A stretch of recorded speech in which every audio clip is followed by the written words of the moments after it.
Sudah tersambung dari luar studio, ada Gubernur DKI Jakarta Bapak Anies Baswedan. Selamat malam Pak Anies, apa kabar? Selamat malam, Assalamualaikum.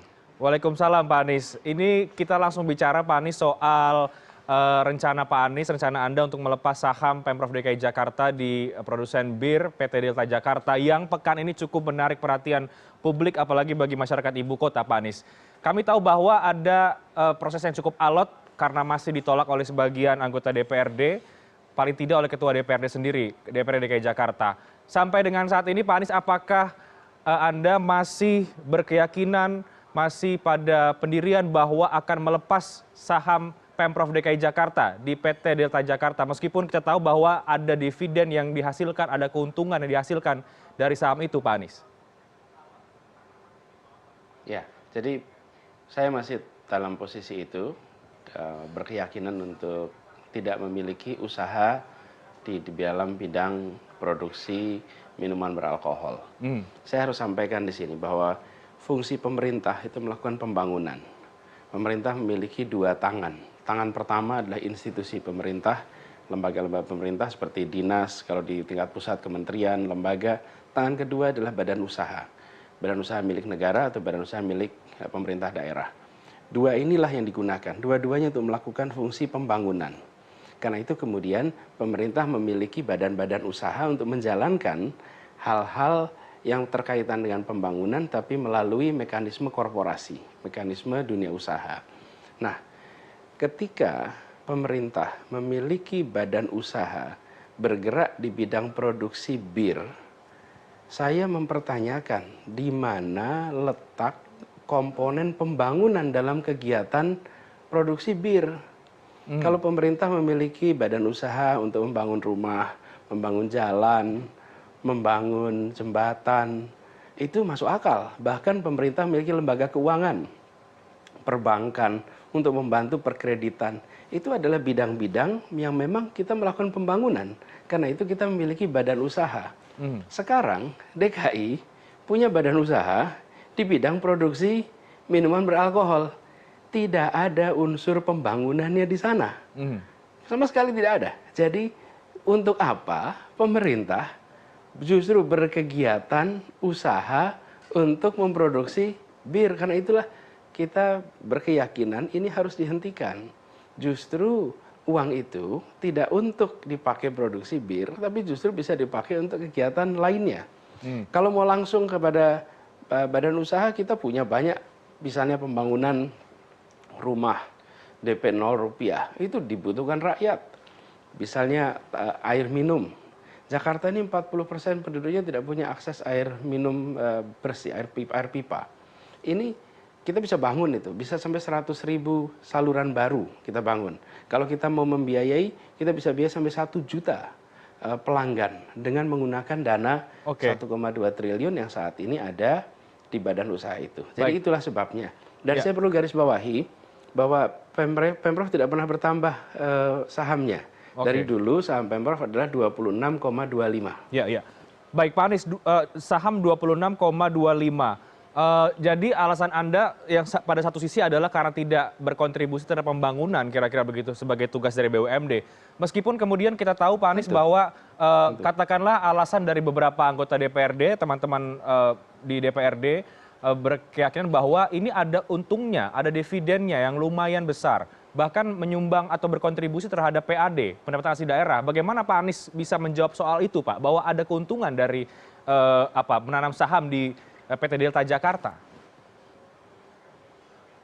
Ya, nomor satu, ini prinsip dasar dalam pemerintahan, bahwa pemerintah itu berkegiatan bukan untuk mencari untung. Pemerintah itu melakukan kegiatan untuk mensejahterakan seluruh rakyat. Jadi bukan keuntungan untuk pemerintah. Lalu pemasukan pemerintah dari mana? Pemasukan utama pemerintah dari pajak. Dengan dunia usaha berkembang, perekonomian maju, maka pajak menjadi meningkat. Jadi pemerintah itu harusnya berpikir tentang meningkatkan pendapatan pajak, bukan mencari dividen. Kalau mencari dividen itu private sector, itu swasta. Jadi itu prinsip dasar sekali. Sehingga kalau ada orang berusaha mencari keuntungan dengan membuat BUMD, salah. Dengan membuat BUMN itu salah. kalau mau cari keuntungan bikin usaha swasta.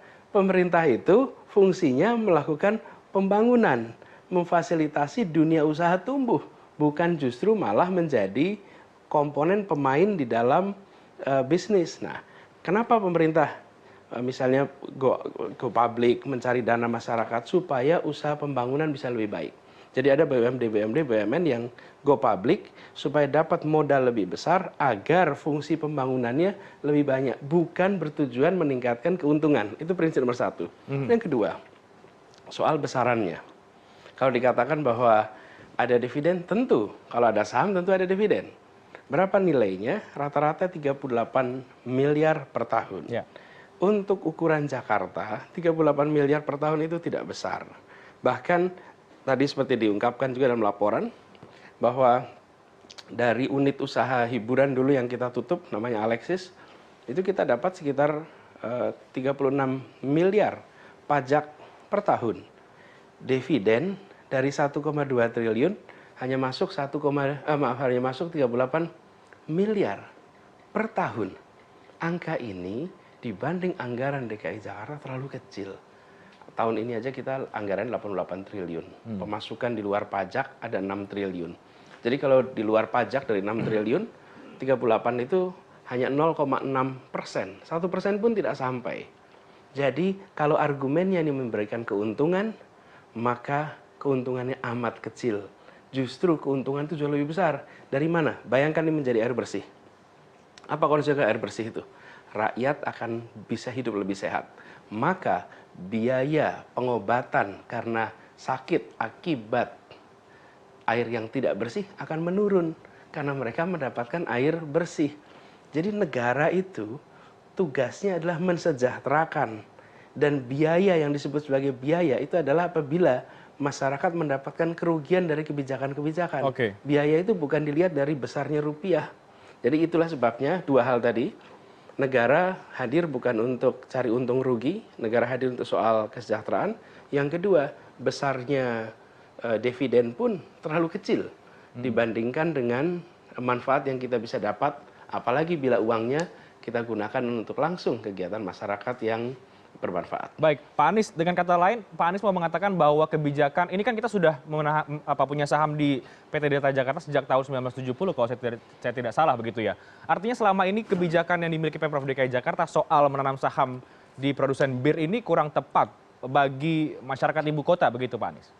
Ya, betul, sangat tidak tepat. Dan karena itulah kita mengkoreksi. Itu sebabnya juga tidak perlu terlalu emosi soal ini. Toh ini bukan kebijakan yang dibuat oleh siapapun yang ada. Hampir semua kita yang sekarang berdebat waktu itu masih ada yang belum lahir, ada yang baru masih sekolah SD ketika keputusan ini dibuat.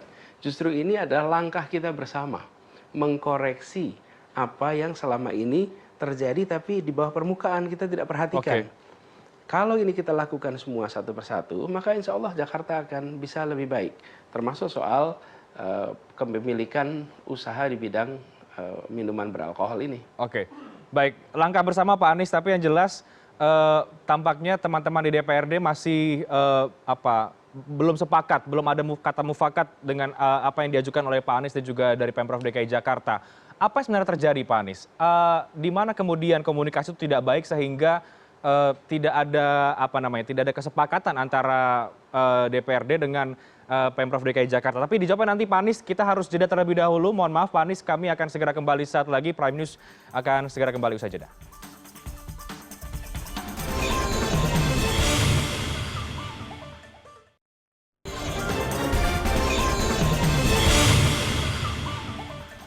Baik, Anda kembali bersama kami di Prime News. Kita masih berbincang bersama dengan Gubernur DKI Jakarta Anies Baswedan soal rencana Pemprov DKI Jakarta menjual saham PT Delta Jakarta, saham Pemprov DKI Jakarta. Pak Anies, yang jelas begini Pak, yang kami tahu saat ini teman-teman di DPRD DKI Jakarta sebagian, ya saya tidak katakan semuanya, belum sepakat dengan rencana Anda untuk menjual saham Pemprov DKI Jakarta di PT Delta Jakarta. Apa yang sebenarnya terjadi Pak Anies sehingga belum ada kata kesepakatan antara eksekutif dan juga legislatif di ibu kota?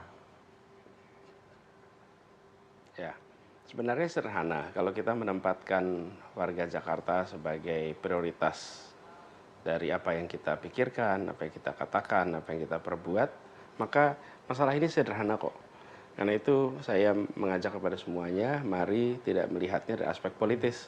Aspek politis itu artinya kalau A berposisi mendukung, maka B akan berposisi menentang. Apapun masalahnya, apapun persoalannya. Jangan. Ini adalah sesuatu yang terkait dengan warga Jakarta. Karena itu kami pun sesungguhnya membicarakan atau memproses ini secara internal, tidak rame-rame di luar. Ini kan sesungguhnya rame karena kemarin ada yang menyebutkan bahwa saham di perusahaan BIR itu meningkat dari 23 menjadi 26. Padahal dari dulu juga 26. Sesudah ini meningkat kemudian dibicarakan begitu, lalu barulah terukuak bahwa ini sudah lama belum diproses. Dan kita memang sudah 2 kali mengajukan secara resmi di bulan Mei tahun 2018 dan juga tanggal akhir Januari, kalau tidak salah tanggal 31 Januari. Itu lewat surat ya Pak Anies ya? Mengulang kembali lewat surat meminta untuk diproses. Nah, komunikasi tentu ada karena itu antar komisi dengan SKPD yang mengurusi BUMD semuanya membicarakan soal itu. Lagi-lagi, mari kita tempatkan ini sebagai kepentingan warga Jakarta. Bahwa 1,2 triliun akan dipakai untuk kepentingan masyarakat. 1,2 triliun ini kalau kita biarkan maka dia dipakai terus untuk menghasilkan minuman beralkohol yang akan dikonsumsi oleh warga kita juga. Jadi tinggal pilihan kita, 1,2 triliun ini untuk menambah jumlah minuman beralkohol bagi masyarakat atau 1,2 triliun dipakai untuk menambah air bersih untuk masyarakat. Itu pilihannya. Dan sederhana kok, tidak terlalu rumit. Jadi tinggal mau kita pilih aja. Jadi mau dikaji apapun juga, nomor 1, apakah kita bersepakat bahwa 1,2 triliun dipakai untuk terus-menerus memproduksi minuman beralkohol? Saya menyatakan saya tidak sepakat, saya akan hentikan. Dan saya berpendapat itu lebih baik dipakai untuk kepentingan masyarakat lain dari mulai air bersih sampai sekolah dan lain-lain. Baik. Nah, apalagi sekarang ini akan berhadapan dengan pileg. Makanya saya katakan saya laporin sama warga, sama masyarakat. Silahkan nanti Anda pilih. Mau pilih yang mana? Mau pilih calon yang mendukung 1,2 triliun dipakai untuk produksi minuman beralkohol, atau mau pilih caleg yang memilih 1,2 triliun itu dipakai untuk air bersih. Simple. Okay. Jadi saya berharap pada semuanya jangan segalanya serba dipolitisir. Apalagi ini menyangkut isu yang sangat mendasar. Dan saya yakin teman-teman di Dewan, karena seperti disampaikan tadi, fraksi Gerindra sudah jelas posisinya menyetujui untuk menghentikan saham di sana. PKS posisinya juga sama. Nah, kita cek aja yang lain-lain. Mereka akan mengambil posisi yang mana? Akan memilih 1,2 triliun dipakai untuk membuat minuman beralkohol atau minuman atau air bersih untuk masyarakat. Ya, Pak Jadi, Anies. Kebetulan ya Mas, angkanya itu sama dengan 1,2 triliun yang kita minta untuk bangun pipa tahun lalu. Baik, Pak Anies, ini bicara mengenai dipolitisir. Kebijakan Anda ini bukan kebijakan yang bermuatan politis juga, Pak Anies, mengingat ini adalah janji kampanye Anda ketika menjadi Cagup DKI Jakarta, atau bagaimana? Justru karena ini janji kampanye, maka saya perlu menunaikan. Oke. Dan janji kampanye itu dibuat berdasarkan assessment. Karena itu saya katakan tadi, kalau ini adalah janji kampanye yang kita buat, karena kita melihat 1,2 triliun itu tidak berguna berada di sana. Karena itulah kita berencana untuk menghentikan. Nah, karena dilihatnya kacamata politis, karena ini janji, pokoknya kalau janji harus coba dihentikan. Ya, akhirnya muncul masalah seperti sekarang. Nah, sekarang lapor aja sama warga. Dulu warga memilih kami karena salah satunya adalah janji soal menghentikan pemilikan usaha bidang produksi bir. Itu salah satu janji kita. Jadi sekarang kita tunaikan karena ini mengalami kesulitan, lapor aja sama warga. Dan silakan nanti warga juga menilai. Baik, Pak Anies. Beberapa fraksi di DPRD mengatakan bahwa Anda tidak mengajak mereka DPRD untuk urun rembuk mengenai soal menjual saham ini. Tiba-tiba memberikan surat. Padahal kan seharusnya ada kesepakatan antara DPRD juga begitu. Bagaimana Anda menjawab itu, Pak Anies? Agak terbalik tuh kalau prosesnya begitu. Prosesnya memang mengajukan surat, dari situ kemudian dilakukan pembahasan. Oke. Dari pembahasan itulah kemudian proses rembukannya terjadi. Mhm. Jadi tidak mungkin ada proses rembukan kalau belum ada pembahasan. Untuk bisa ada pembahasan harus ada permintaan agenda. Karena itulah kita kirimkan surat meminta agar agenda ini dimasukkan ke dalam pembahasan di DPR.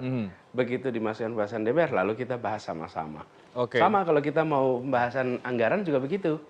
Saya mengirimkan surat kepada Dewan, bersama ini saya kirimkan rencana anggaran. Lalu dibuatlah pembahasan, di situ dilakukan diskusinya. Jangan diskusi dulu baru ada surat, malah justru tidak prosedural itu. Oke, jadi surat itu belum direspon sampai dengan saat ini. 2 surat ya Pak Anies ya? Betul, bulan Mei 2018 dan bulan Januari 2019. Oke. Rencana ke depannya apa ini Pak Anies? Apakah ada surat lagi atau berusaha untuk membuka keran komunikasi dengan sebagian teman-teman di DPRD atau seperti apa? Saya rasa sekarang dengan adanya perhatian begitu besar, saya rasa juga akan bergerak.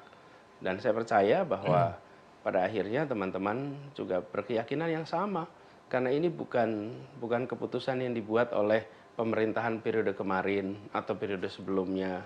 Tidak, ini adalah keputusan yang sudah dari tahun 70-an. Yang kita mau mengoreksi sama-sama. Jadi bukan sesuatu yang perlu dikhawatirkan secara politis. Karena wah nanti mengkoreksi yang kemarin dibela, dan sama sekali tidak. Karena ini bukan sesuatu yang sudah terjadi lebih dari 40 tahun. Jadi saya yakin insya Allah dalam hari-hari ke depan, insya Allah akan ada proses bergulir, dan mudah-mudahan nanti warga Jakarta akan bisa menyaksikan bahwa pemerintahnya menggunakan dana bukan untuk produksi air beralkohol, tapi menggunakan dananya untuk kegiatan yang membangun masyarakatnya. Oke, utamanya tadi air bersih dan lain-lain. Ya, di samping keyakinan Anda bahwa nanti akan ada kata kesepakatan Pak Anies, tapi yang jelas tentu secara teknis dan juga aturan, secara yuridisnya bahwa memang harus ada approval dari DPRD ketika mau Pemprov untuk menjual eksekutif menjual saham dengan di atas nilai 5 miliar kalau saya tidak salah. Yang jadi pertanyaan kami Pak Anies, caranya bagaimana nih kemudian agar ada kesepakatan soal ini, karena ini sekarang kan sudah cukup menjadi perhatian publik sepekan terakhir ini paling tidak. Caranya bagaimana Pak Anies? Ya, jadi begini kira-kira prosesnya. Begitu disetujui bahwa kita tidak lagi akan memiliki saham itu, maka kita akan bicara dengan OJK. Di situ prosesnya akan dimulai. Sebelum kita sebagai pemegang saham ini kan bukan hanya eksekutif ya. Pemegang saham ini adalah pemerintah DKI, dan pemerintah terdiri dari eksekutif dan legislatif. Karena itu sebagai pemilik kami saya sebagai gubernur dan DPR harus memiliki kata sama. Sesudah itu kemudian kita akan mengajukan prosesnya ke OJK. Dari situ baru kemudian nanti diproses untuk pelepasan sahamnya, seperti juga mekanisme pelepasan saham yang lain. Jadi di titik ini yang diperlukan adalah persetujuan bahwa DKI tidak lagi berkegiatan usaha di bidang bir. Itu yang dibutuhkan. Kalau keputusan itu sudah ada, lalu proses normal saja seperti jual beli saham yang lain. Yang sekarang dibutuhkan itu. Nah, di sini letak mandeknya. Jadi berhentinya itu adalah mau melepas itu belum dapat kesamaan pandangan, belum dapat persetujuan. Nah, caranya bagaimana tuh Pak Anies agar dapat kesamaan itu? Sederhana saja, dimulai pembahasannya. Dan saya yakin, tunjukkan kepada saya argumen yang membenarkan bahwa negara perlu memiliki saham di bidang usaha peralkoholan. Tunjukkan argumen itu. Saya rasa tidak akan ketemu argumennya. Jadi Anda menanti pembahasan itu ya Pak? Betul. Begitu dibahas, dan saya ingin dengar. Kalau sampai ada yang berpandangan lebih baik punya saham, lebih baik punya usaha sebagai negara ya. Negara berusaha di bidang peralkoholan. Ini akan menjadi sesuatu yang sangat unik kalau itu dipertahankan. Karena itu saya yakin bahwa insya Allah tentu dengan doa semuanya, dengan dukungan semuanya, bahwa uang yang kita miliki jauh lebih bermanfaat diberikan kepada kegiatan-kegiatan pembangunan lainnya. Oke, baik. Pak Anies terakhir, targetnya memang kapan Pak dari Pemprov DKI Jakarta melepas saham di PT Delta Jakarta? Lebih cepat lebih baik. Jadi lebih cepat. Kenapa saya katakan lebih cepat lebih baik? Begitu itu dilepas, maka dia akan bisa kita masukkan di dalam anggaran kita. Oke. Dan begitu masuk anggaran kita, pemanfaatannya pun dibicarakan bersama antara pemerintah dengan dewan. Jadi pembahasan itu tidak sendiri-sendiri. Pembahasan itu bersama. Oke. Jadi jangan khawatir nanti 1,2 triliun itu seakan-akan nanti ditentukan sendiri oleh gubernur. Tidak. 1,2 triliun itu adalah dana yang dikembalikan ke kantong kita. Kemudian dari situ nanti dibahas antara dewan dengan pemerintah. Dan di situ nanti ditentukan. Jadi saya ingin garis bawahi, ini adalah sebuah ikhtiar mengkoreksi sebuah praktek yang sudah berlangsung begitu lama. Bahwa pemerintah berkegiatan usaha bidang bir, udah terlalu lama. Sekarang mau dikoreksi. Demi siapa? Demi untuk kemaslahatan masyarakat juga. Bukan untuk yang lainnya. Karena itu saya yakin, insya Allah ini akan berujung kesepakatan, tentu perlu waktu, dan saya percaya bahwa semuanya berkeyakinan bahwa uang apapun dipakai untuk kepentingan masyarakat banyak, bukan dipakai untuk kepentingan kecil seperti ini, usaha di bidang minuman beralkohol. Kalau ada masyarakat memiliki usaha di bidang alkohol, itu adalah pilihan mereka. Tapi kalau negara atau pemerintah seperti DKI, maka ini mewakili seluruh warga Jakarta. Dan saya percaya warga Jakarta lebih memilih menggunakan dananya untuk kegiatan pembangunan daripada diberikan sebagai modal untuk kegiatan usaha bir. Baik, kita tunggu Pak Anies bagaimana nanti kesepakatan pembahasan bersama antara Pak Anies dengan DPRD DKI Jakarta, mudah-mudahan ada titik temunya. Terima kasih banyak Pak Anies Baswedan sudah berbagi waktu bersama dengan kami malam hari ini. Terima kasih Pak Anies Baswedan, Gubernur DKI Jakarta. Terima kasih. Dan benarkah ada ketidakharmonisan sebenarnya antara eksekutif dan juga legislatif di ibu kota soal beberapa hal, termasuk juga soal melepaskan saham Pemprov DKI Jakarta di PT Delta Jakarta? Kita akan bahas usai jeda. Prime News akan segera kembali sesaat lagi.